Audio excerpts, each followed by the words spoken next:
करतो याच्यात काहीच नाविन्य निर्माण झालेले नाही। ब्रह्मा विष्णू महेश या स्वर्गीय लोकांनी अंबाबाईची घटस्थापना स्वर्गामध्ये कोण केली? शुक्राचार्य व्यास वशिष्ठ यांना देखील ती जगदंबा प्रसन्न कोण झाली? पण प्रथम पहिला गोंधळ कोणी केला सांगायला पाहिजे। जगाचे जगद्गुरु संत श्रेष्ठ तुकाराम महाराज चंद्रभागेच्या तरी वाळवंटाच्या ठाई प्रथम पहिला भारू रूपी गोंधळ कोण करण्यात आला। पण प्रत्येक कार्याच्या आरंभी काय करावा लागतो? गजानन गणपती। गणाशिवाय मार्ग नाही, गणाशिवाय कार्य नाही, गणाशिवाय स्तुती नाही। रिद्धीचं काम सिद्धीस नेण्यासाठी आणि आलेलं विघ्न दूर होण्यासाठी आधी नमाव्या त्या गणाला, नंतर नमूया कुलस्वामिनी अंबाबाईला, आधी करूया गणाचे नमन, नंतर मिळूया सर्वजण। मग प्रत्येक कार्याच्या आरंभी गजानन गणपती बाप्पा पूजावा लागतो। आपण किती केलं तरी गोंधळ आहे का नाही? बरोबर आहे का नाही? घरात गोंधळ, दारात गोंधळ, पाहुण्यांचा गोंधळ, त्यातल्या महिला मंडळाचा वेगळाच गोंधळ। पुरुष मंडळी बघा कशी शांतपणे फक्त बघत बसले, महिला मंडळ सगळे कॅमेरा फिरवत बसले। गावाला जर गेलं ना तर एका डब्यामध्ये लाडू आणायची आणि एका डब्यामध्ये कुरड्या पापड्या आणायच्या।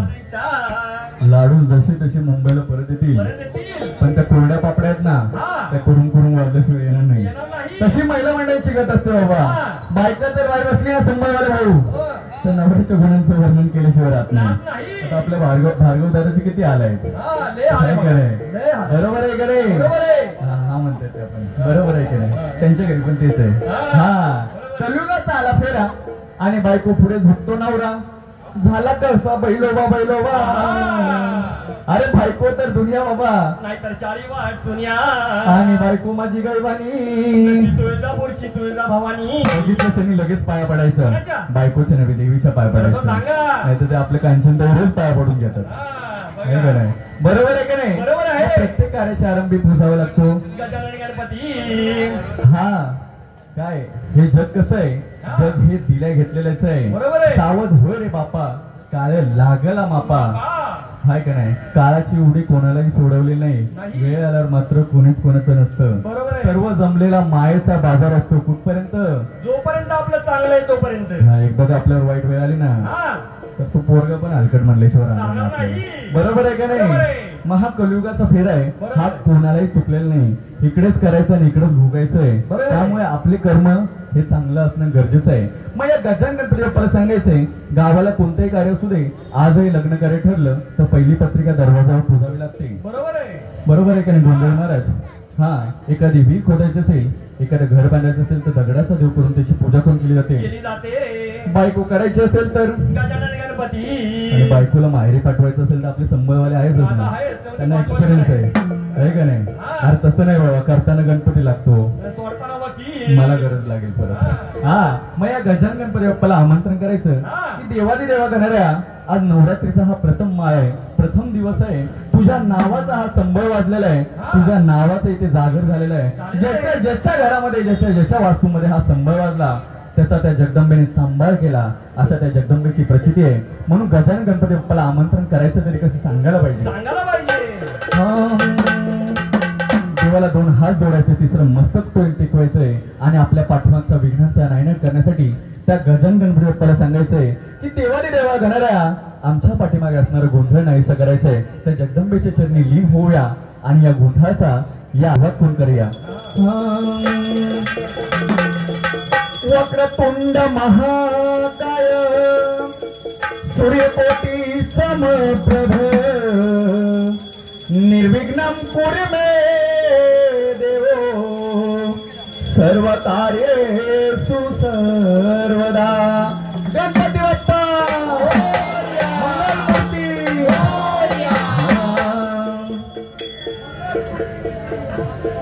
अरे गुण गाया गणराया, मती द्यावी मला, अन गुण गाया गणराया, मती द्यावी मला, अन सर्वादी अंबाबाई वंदना तुला, सर्वादी गणराया वंदना तुला, सर्वादी अंबाबाई वंदना तुला, सर्वादी वंदना तुला, सर्वादी गणराया तुला, सर्वादी गणराया वंदना तुला, हे गुण गाया गणराया, मती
आलिया स्वप्नात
Oh,